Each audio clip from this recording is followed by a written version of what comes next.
Hello students, मैं आपका maths teacher तरुण पांडे पढ़ा रहा हूँ क्लास 11th की मैथमेटिक्स।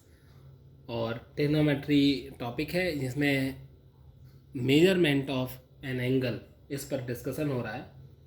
तो देखिए, एंगल को कैसे मेजर करते हैं बेसिकली मैं आपको बताऊँ, बहुत बेसिक बात भी है ये। आपको बता दें कि अगर आप एंगल का मेजरमेंट इस तरीके से कर रहे हैं एंटी क्लॉकवाइज, ये थीटा एंगल है, तो इसको हम लोग इनिशियल साइड बोलते हैं, इसे हम लोग टर्मिनल साइड बोलते हैं और इसे वर्टेक्स बोलते हैं। जहाँ से एंगल का मेजरमेंट स्टार्ट होता है मतलब इनिशियल प्रारंभिक, और जहाँ पर ख़त्म होता है वहाँ पर टर्मिनल, और ये हमारा वर्टेक्स हो गया। अब इसमें भी दो तरीके की बातें होती हैं, एक होता है पॉजिटिव एंगल, एक होता है पॉजिटिव एंगल, तो एक निगेटिव एंगल। तो पॉजिटिव एंगल क्या होता है मैं बता दूं। पॉजिटिव एंगल जो एंटी क्लॉकवाइज होता है वो पॉजिटिव एंगल होता है, ये इनिशियल है, ये टर्मिनल साइड है, ये वर्टिकल है, वर्टेक्स सॉरी। ये जो एंगल होता है एंटी क्लॉकवाइज ये पॉजिटिव एंगल होता है। और नेगेटिव एंगल की बात करें तो नेगेटिव एंगल क्लॉकवाइज होता है। एक एग्जांपल बता दें, जैसे ये हमारा इनिशियल है, ये हमारा टर्मिनल है, ये हमारा वर्टेक्स है, ये जो एंगल है थीटा ये नेगेटिव होगा, ये नेगेटिव एंगल हो गया। ये क्लॉकवाइज इसका मेजरमेंट होता है। अब बात करते हैं टाइप्स ऑफ एंगल, मतलब टाइप्स तो नहीं कह सकते, कहेंगे कि एंगल का मेजरमेंट कितने तरीके से हो सकता है। तो इसमें तीन तरीके से एंगल का मेजरमेंट सिखाया गया है, बताया जाएगा। थ्री टाइप्स हैं, एक है आपका इंग्लिश सिस्टम, एक है फ्रेंच सिस्टम, एक है सर्कुलर सिस्टम। तो इंग्लिश सिस्टम, फ्रेंच सिस्टम और सर्कुलर सिस्टम ये सब क्या है। तो आपको बता दें जो इंग्लिश सिस्टम है आप यूज करते हैं बेसिकली, इसी को हम लोग सेक्साडेसिमल सिस्टम कहते हैं। तो पहले इंग्लिश सिस्टम पर आइए चर्चा कर लें। इंग्लिश सिस्टम,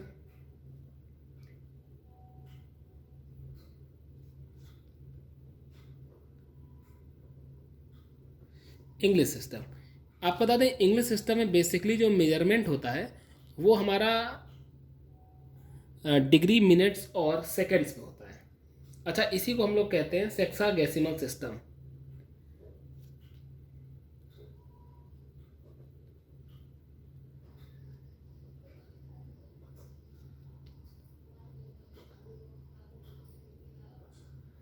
करेक्ट है। और इसमें जो मेजरमेंट होता है वो किस में होता है, degree, minutes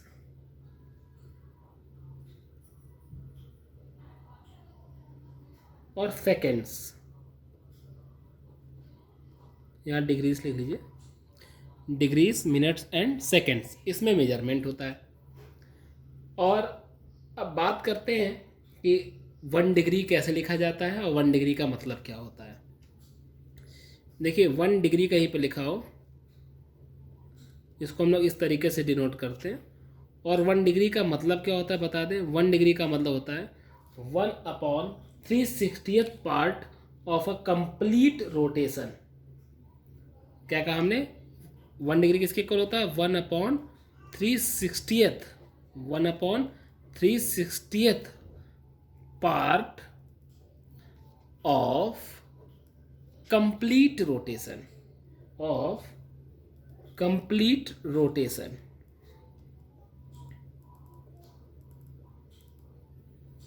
complete rotation correct है। 1 डिग्री इक्वल टू क्या हो गया, 1/360th part of complete rotation.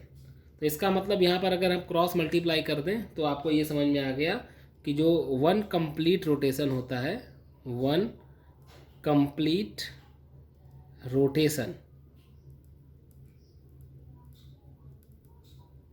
1 complete rotation is equal to 360 degree. Correct है। तो जो 1 कंप्लीट रोटेशन होगा वो 360 डिग्री के इक्वल होगा। ये बात तो आपको समझ में आ गई।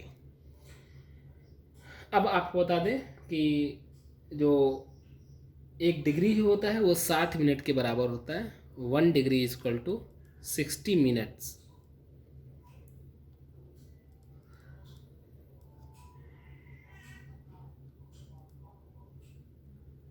और 60 मिनट्स को हम लोग इस तरीके से भी रिप्रेजेंट करते हैं। 60 मिनट्स को 60 मिनट्स, इस तरीके से 60 मिनट्स को लिखते हैं। और 1 मिनट जो होता है, 1 मिनट वो 60 सेकेंड्स के इक्वल होता है। 60 सेकेंड्स, और सेकेंड्स को ऐसे लिखते हैं 60 सेकेंड्स, ये लिखा है 60 सेकेंड्स, करेक्ट है। अब बात करते हैं, ये तो आपका इंग्लिश सिस्टम हो गया, इसके बारे में आप हालांकि जानते थे लेकिन फिर भी जानकारी देना ज़रूरी है। अब एक दूसरा सिस्टम है फ्रेंच सिस्टम। फ्रेंच सिस्टम में जो मेजरमेंट होता है वो ग्रेड, सेकेंड्स और मिनट में होता है। और अब वो आपके एक्चुअली में पूछा नहीं जाता है, तो बेसिकली आप अगर चाहें तो आप बुक से भी पढ़ सकते हैं उसको। अब हम बात करते हैं इंग्लिश सिस्टम के बाद सर्कुलर सिस्टम, जिस पर बेस्ड क्वेश्चन भी आता है एग्जाम में। सर्कुलर सिस्टम,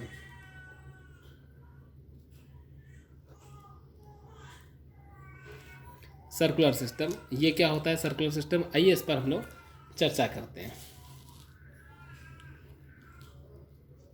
सर्कुलर सिस्टम में जो मेजरमेंट होता है वो रेडियन में होता है। जो एंगल का जो मेजरमेंट होता है वो किस में होता है, रेडियन में, करेक्ट है। मेजरमेंट किस में होता है, रेडियन में, ओके। इसमें कोई प्रॉब्लम नहीं होनी चाहिए।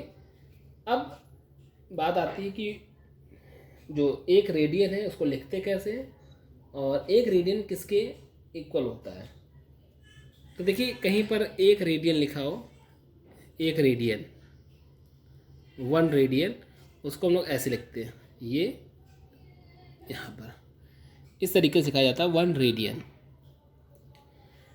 अब एक रेडियन किसके इक्वल होता है तो बता दें, a radian is an angle subtended at the centre of a circle. मैं फिर से बोल रहा हूँ, आप लोग मेरे साथ लिख लीजिए, लिखिए, a radian is an angle subtended at the centre, subtended at the center of a circle by an arc whose length is equal to the radius.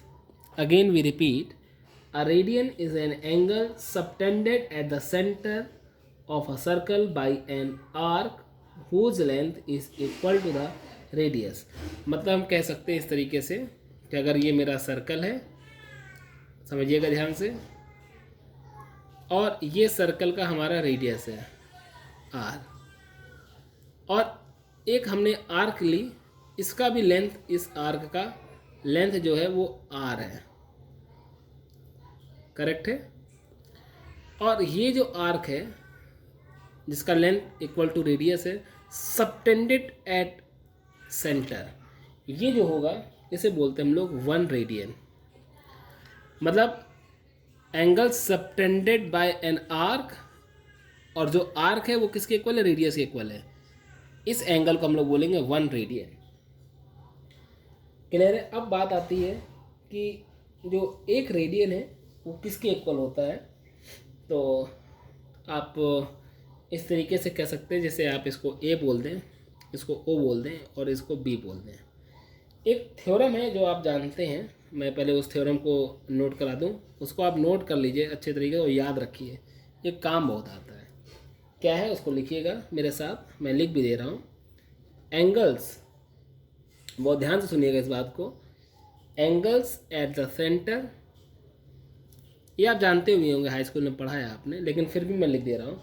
Angles at the centre of a circle, मैं बोल रहा हूं, आप चाहे तो लिख भी सकते हैं, आर प्रपोर्शनल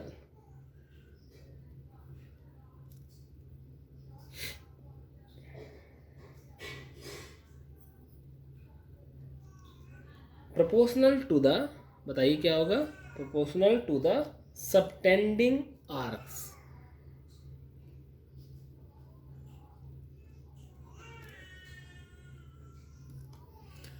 करेक्ट है, ये आप थ्योरम जानते हैं। तो चलिए इसी थ्योरम का हेल्प लेते हैं। तो हम इस तरीके से कहेंगे कि angle A O B upon 4 right angle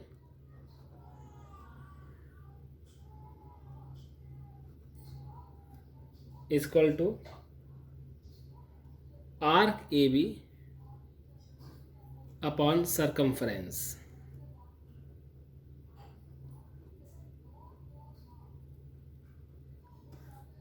मतलब ये एंगल पहले हमने ए ओ बी लिया, ए ओ बी, और उसके बाद एक कंप्लीट लिया, मतलब ये हमने लिया एंगल ए ओ बी, तो ए ओ बी और उसकी जो आर्क है वो ए बी हो गई, और जो पूरा एंगल लेंगे तो हमने बोला ना four right angle, four right angle का मतलब होता है ये कंप्लीट रोटेशन, करेक्ट है। तो उसके करस्पॉन्डिंग जो आर्क होगी वो क्या होगा, पूरा सरकमफ्रेंस होगा। मतलब इस एंगल के रेस्पेक्ट में आर्क ए बी है, करेक्ट है, और कंप्लीट रोटेशन के रेस्पेक्ट में आर्क क्या हो जाएगी, सरकमफ्रेंस, करेक्ट है कि नहीं। अब यहाँ पर एंगल ए ओ बी जो होगा वो किसके इक्वल हो जाएगा, आर्क ए बी। तो आर्क ए बी यहाँ किसके इक्वल है, आर के। सरकमफ्रेंस आप जानते ही क्या होती है, 2πr into four right angle into four right angle, correct है। तो यहाँ पर आप आर से आर कैंसिल कर सकते हैं, ये 2 2 जा 4 हो गया। तो जो एंगल ए ओ बी मतलब 1 रेडियन, एंगल जो 1 रेडियन है, it will be equal to 2/π right angle.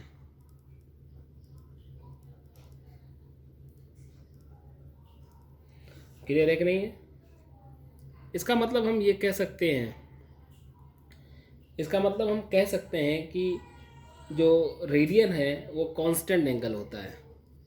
2/π right angle है, तो जो रेडियन है वो कांस्टेंट एंगल होता है, क्योंकि 2/π एक कांस्टेंट वैल्यू है। तो रेडियन जो होता है वो कांस्टेंट एंगल होता है। कभी अगर कोई पूछे ना कि prove that radian is N radius is a constant angle, तो आप इस तरीके से आप प्रूव भी कर सकते हैं। देखिए 1 radian equal to 2/π right angle आया, तो ये कांस्टेंट वैल्यू है। और ये इसलिए मैं कह रहा हूँ कि जो रेडियन है वो इंडिपेंडेंट ऑफ रेडियस है। ये जो 1 रेडियन है ये इंडिपेंडेंट ऑफ रेडियस है, यहाँ पर कहीं आर का यूज़ नहीं हो रहा है, इसलिए कांस्टेंट हो गया। और यहाँ पर आप ये भी दे सकते हैं कि अगर हम पाई का मल्टीप्लाई कर दें तो यहाँ से आप लिख सकते हैं कि जो पाई रेडियन है वो आप कह सकते हैं 2 राइट एंगल के इक्वल है। कह सकते हैं 2 राइट एंगल। ओके, अब आइए इसके आगे चर्चा करते हैं।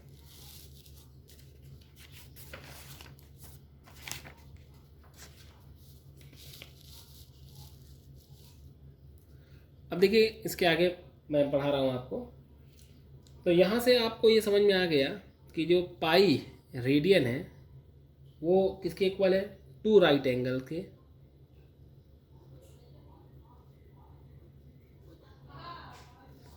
करेक्ट है, जो पाई रेडियन है वो क्या है, 2 राइट एंगल्स के इक्वल है। और 2 राइट एंगल्स का मतलब हो गया 180 डिग्री। तो पाई जो रेडियन है वो 180 डिग्री के बराबर हो गया। तो कोई पूछे यहाँ से अगर कि 1 रेडियन किसके इक्वल होगा, तो 1/80/π डिग्री के इक्वल हो जाएगा। और यहाँ पर अगर हम पाई की वैल्यू रख दें तो ये हो जाएगा 22/7, तो ऊपर चला जाएगा ये डिग्री। और इसको अगर आप सॉल्व करेंगे तो ये हो जाएगा 180 × 7 करेंगे तो 630, एक्चुअली मुझे याद है कैलकुलेशन, अपॉन 11। और इसको और भी ब्रेक करेंगे तो ये आ जाएगा 57 होल जा 3/11 डिग्री। इसको आप इस तरीके से सकते हैं 57 डिग्री और 3/11 डिग्री।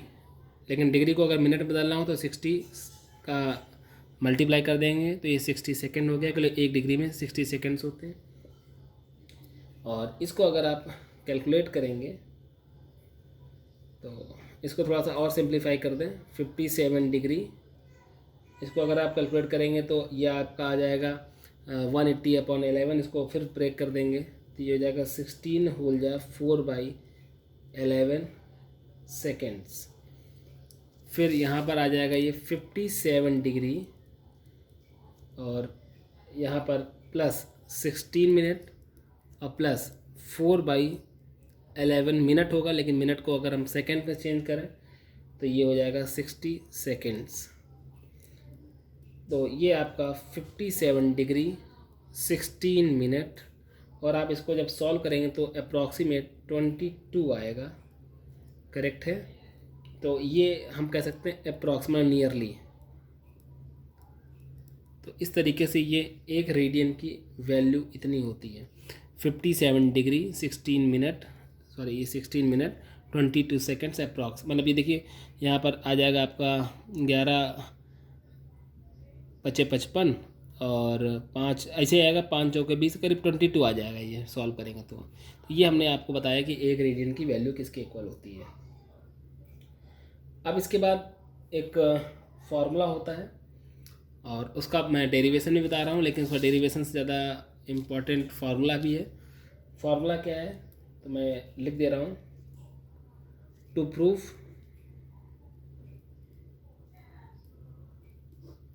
क्या प्रूव करना है भाई? प्रूव करना है कि जो सबटेंडेड बाय एन आर्क जो एंगल है, prove that the number of radians is an angle subtended by an arc of a circle at the centre is equal to arc upon radius. मतलब मैं आपको short form में लिख दूँ तो theta जो रेडियन है वो एल अपॉन आर के इक्वल है। मैं बता दूँ यहाँ थीटा क्या है और एल क्या है और आर क्या है। ये रेडियस आर है, ये आर्क एल है और ये एंगल थीटा है। तो ये जो थीटा होता है वो आर्क अपॉन रेडियस के इक्वल होता है। ये फॉर्मूला है। ये जो थीटा है ये आर्क अपॉन रेडियस के इक्वल होता है। अब इसको हम प्रूफ करने जा रहे हैं। बहुत सिंपल है। देखिए सबसे पहले हम एक सर्कल बनाते हैं। करेक्ट है। और हम इसमें ये सेंटर ओ हो गया, ये मेरी रेडियस हो गई, ये हमारा एंगल हो गया ए ओ बी। करेक्ट है। ये एंगल हो गया हमारा ए ओ बी, यही एंगल आपका ए ओ बी जो है। अब ये एक और पॉइंट कंसीडर कर ले रहे पी। यहाँ पर एंगल ए ओ पी आपका थीटा है और ये आर्क ए पी है, आर्क ए पी है। इसकी लेंथ हम एल ले रहे हैं और ये हमने एक पॉइंट बी कंसीडर किया है जिससे आर्क ए पी है वो आर के इक्वल है। ठीक है ना। ये हमने उसमें कट किया है। आर्क ए बी, इसकी जो लेंथ है वो रेडियस के इक्वल है। करेक्ट है। अब देखिए यहाँ पर आपने एक यहाँ पर मैंने आपको पढ़ाया था एक स्टेटमेंट जो आप जानते हैं, मैंने लिखवाया भी था कि angles at the centre of a circle are proportional to the subtending arcs. मतलब हम यहाँ पर ये कह सकते हैं कि angle A O P upon angle A O B, angle A O P upon angle A O B. तो अब एंगल ए ओ पी के करस्पॉन्डिंग आर्क कौन है? ए पी है। तो यहाँ पर लिखेंगे आर्क ए पी अपॉन, और एंगल ए ओ बी के करस्पॉन्डिंग आर्क कौन है? आर। तो अब एंगल ए ओ पी को बोलेंगे हम लोग थीटा रेडियन और एंगल ए ओ बी को बोलेंगे हम लोग 1 रेडियन। आर्क ए पी को एल और आर्क ए बी को हम आर। तो यहाँ से थीटा अपॉन 1 करेंगे तो थीटा, यहाँ पर थीटा इक्वल टू हो गया रेडियन से रेडियन हो गया, theta equal to L upon R हो गया। तो ये आपका फार्मूला डिराइव हो गया। बहुत आसान फार्मूला था, कोई दिक्कत नहीं होनी चाहिए इसमें। अब स्टूडेंट्स आइए कुछ हम क्वेश्चंस पर चर्चा करते हैं। क्वेश्चन आपकी जो एक्सरसाइज है, पहली एक्सरसाइज जो आपकी एनसीईआरटी की है, उस पर जो पहला क्वेश्चन है वो हम उस पर चर्चा करेंगे। सबसे पहले पहला क्वेश्चन है आपके एनसीईआरटी का 3.1 का। 3.1 का जो पहला क्वेश्चन है NCERT एक्सरसाइज का पहला क्वेश्चन 3.1 का कह find the radian measures corresponding to the following degree measures. मतलब पहला क्वेश्चन ऐसे लिखा हुआ है, ऐसे हैं तो इसमें 4 पार्ट, लेकिन हम इसका पहला पार्ट बताने जा रहे हैं। 25 डिग्री लिखा हुआ है और इसको कह रहा है कि रेडियन में इसको कन्वर्ट करना है। अब आप जानते हैं कि वैसे हम पहला क्वेश्चन में तो पूरा समझा दें कि 180 डिग्री को हम लोग पाई रेडियन बोलते हैं। ये अच्छी तरीके से आप जानते भी हैं कि 180 डिग्री को हम पाई रेडियन समझते हैं, कहते हैं। तो यहाँ से 1 डिग्री का मतलब क्या हो गया, पाई अपॉन 180 रेडियन। ओके, तो अब 25 डिग्री का मतलब क्या हो जाएगा, 25, वही यूनिटरी मेथड कि 1 डिग्री इज इक्वल टू इतना रेडियन, तो 25 degree is equal to 25 into pi by 180 radian. Okay, अब इसको मतलब मल्टीप्लाई कर लीजिए, सॉल्व कर लीजिए। तो यहाँ 5 5 ज़ा 25 और 5 36 ज़ा 120 होगा। ये हो जाएगा 5 पाई अपॉन 36 रेडियन। करेक्ट है। अब यहाँ पर एक क्वेश्चन और है, इसमें सेकंड क्वेश्चन है इसी का, वो भी हम बता दे रहे हैं। एक और 47 डिग्री लिखा हुआ है, माइनस का 47 डिग्री और 30 मिनट। अब इसको कन्वर्ट करना है, तो सबसे पहले हम इसको पूरे को डिग्री में कन्वर्ट कर लें। तो माइनस का 47 और 30 मिनट को अगर हम डिग्री में चेंज करें तो 60 का डिवाइड करेंगे, आपको मालूम है ये हो जाएगा 1/2 डिग्री। और कंबाइंड इसको हम डिग्री में लिख लें। अब इसको सॉल्व करेंगे तो 47 2 जा 94 प्लस 1 95/2 डिग्री। अब इसको फिर आपको जैसा कि बताया मैंने ऊपर, यहाँ पर 1 डिग्री इसके इक्वल होता है, तो 95/2 इंटू पाई बाई 180, ये हो जाएगा हमारा रेडियन। माइनस अब यहाँ पर सॉल्व कर लीजिए, तो 5 19 जा और 5 36 जा और 36 2 जा 72, तो 19 पाई बाई 72 रेडियन। बहुत आसान है ये। अब आइए इसके आगे चर्चा करते हैं नेक्स्ट क्वेश्चन पर।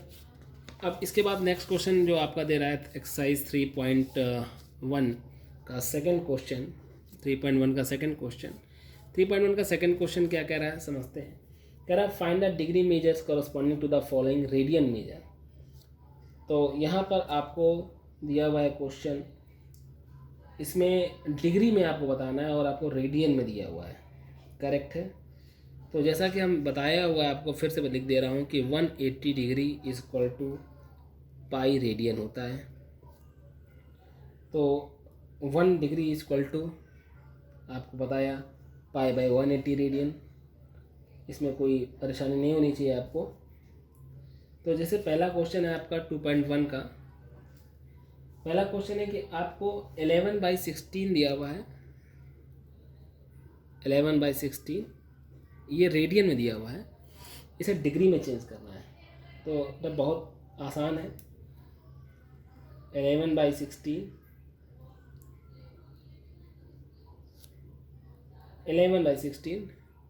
इंटू, अब आप बहुत सिंपल है कि एक रेडियन में कितने डिग्री होते हैं। तो देखिए 180 डिग्री बराबर पाई रेडियन होता है। करेक्ट है।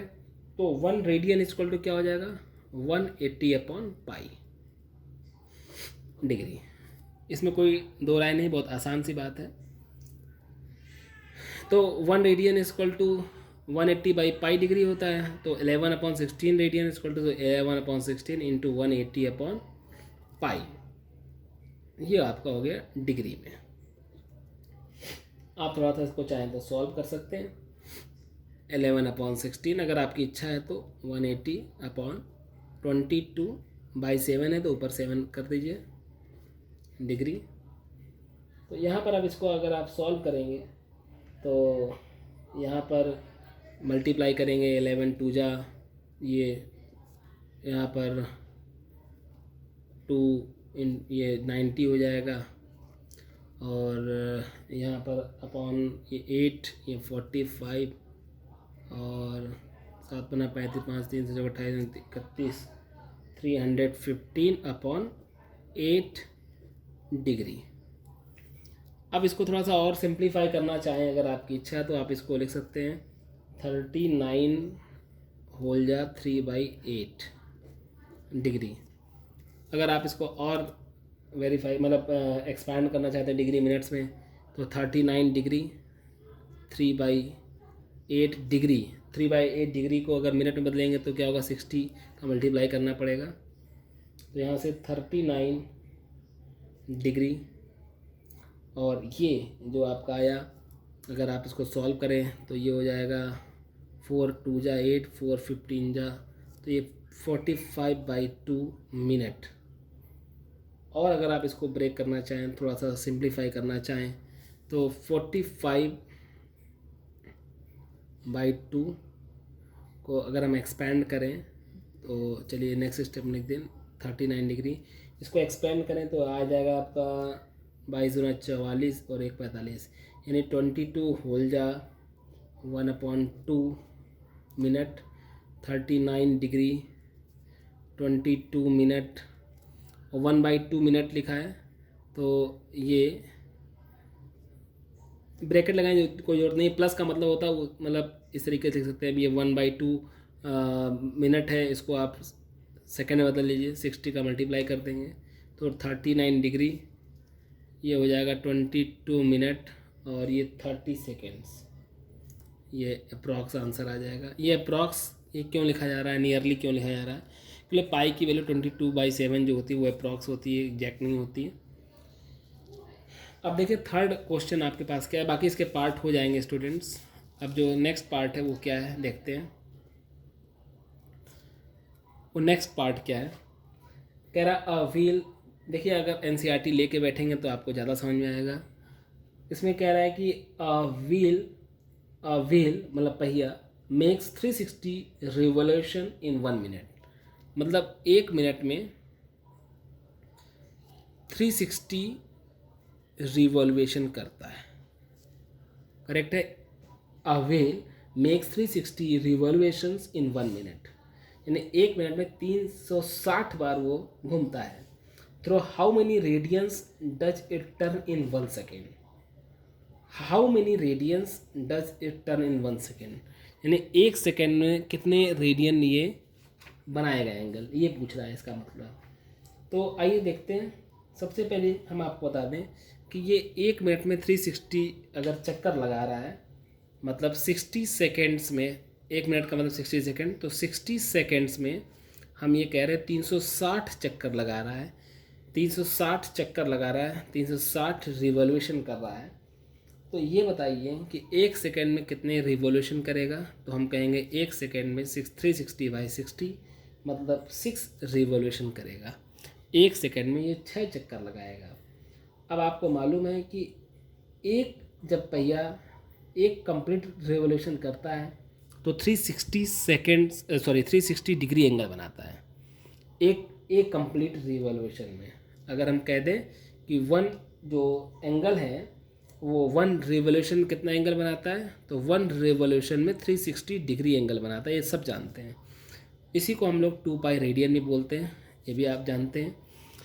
अब बात आ रही है कि कितने 1 सेकेंड में, तो 1 सेकेंड में 6 बार वो घूम रहा है, तो 1 सेकेंड में वो कितना रेडियन बनाएगा, तो हम कह सकते हैं कि number of radiance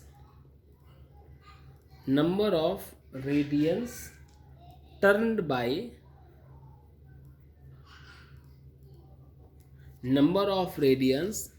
number of radians turned by the wheel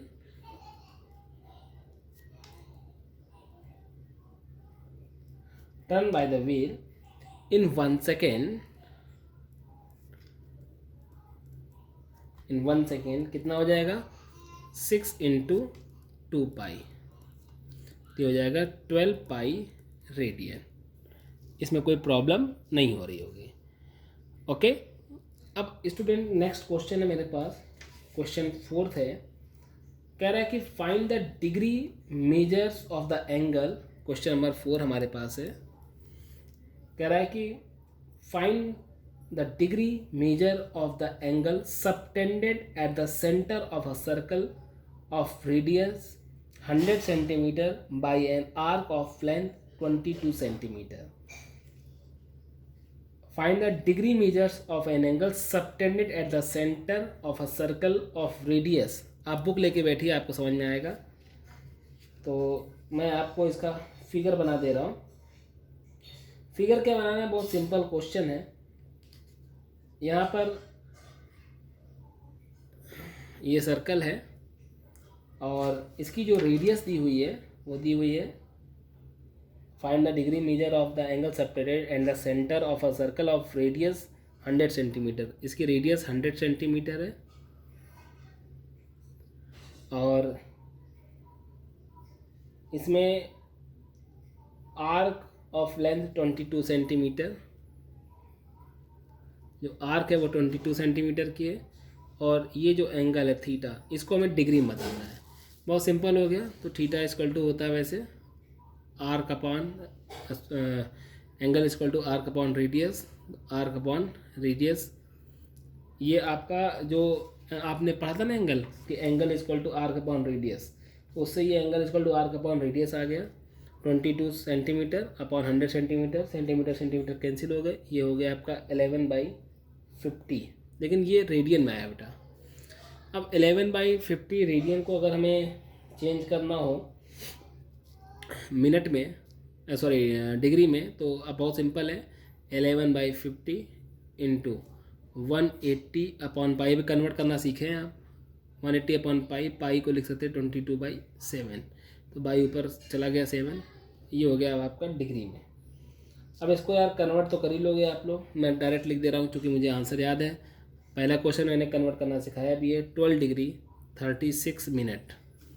okay, अब स्टूडेंट आते हैं नेक्स्ट क्वेश्चन पर। नेक्स्ट क्वेश्चन है इस एक्सरसाइज का क्वेश्चन नंबर 5। क्वेश्चन नंबर 5 ये क्या कहता है, एनसीईआरटी का क्वेश्चन नंबर 5 हमसे कहता है कि in a circle of diameter 40 centimetre the length of a chord is 20 centimetre, find the length of minor arc of the chord. तो ये बहुत सिंपल है। कह रहा है in a circle of diameter 40 centimetre, मतलब एक सर्कल है, इस सर्कल का डायमीटर 40 सेंटीमीटर है। ओके, और डायमीटर तो समझते ही हैं, ये डायमीटर हो गया, ये 40 सेंटीमीटर है और इसमें ये कह रहा है कि a length of chord is 20 centimetre, length of chord is 20 centimetre. ये जो कॉर्ड की लेंथ है, ये कॉर्ड की जो लेंथ है वो 20 सेंटीमीटर है। ओके, जो कॉर्ड की लेंथ है वो 20 सेंटीमीटर है। कह रहा find the length of minor arc of the chord, find the length of the minor arc of the chord. तो मतलब हमें ये लेंथ बतानी है, एल बतानी है। ओके, तो बहुत सिंपल है स्टूडेंट। ये पूरा 40 सेंटीमीटर था, तो ये आपका 20 सेंटीमीटर हो जाएगा, ये भी 20 हो जाएगा क्योंकि डायमीटर रेडियस का जस्ट डबल होता है, और ये भी आपकी रेडियस है तो ये भी 20 हो जाएगा। अरे ये क्या, ये तो इक्विलैटरल ट्रायंगल हो गया 20 20 20। इसका मतलब ये एंगल हो गया आपका 60, ये भी एंगल हो गया 60 डिग्री, ये भी एंगल हो गया 60 डिग्री। क्लियर है कि नहीं, कोई दिक्कत नहीं। अब इसमें कोई प्रॉब्लम नहीं होनी चाहिए कि ये भाई 20 20 20 है तो इक्विलैटरल ट्रायंगल हो गया। अब आप फार्मूला जानते हैं। अच्छा, ये 60 डिग्री को अगर हम रेडियन में बदलें तो क्या हो जाएगा, 60 इंटू पाई बाई 180, तो पाई/3 रेडियन। वही फार्मूला अब लग जाएगा, angle equal to arc upon radius. You know formula, angle equal to arc upon radius. Angle है आपका पाई/3, आर्क हमारा एल है और रेडियस है 20 सेंटीमीटर, तो एल आ जाएगा 20 पाई/3, 20 पाई/3। ये हमारा सेंटीमीटर में आ गया आंसर। अब इसके बाद मेरे पास नेक्स्ट क्वेश्चन है, लास्ट क्वेश्चन है, क्वेश्चन नंबर 7।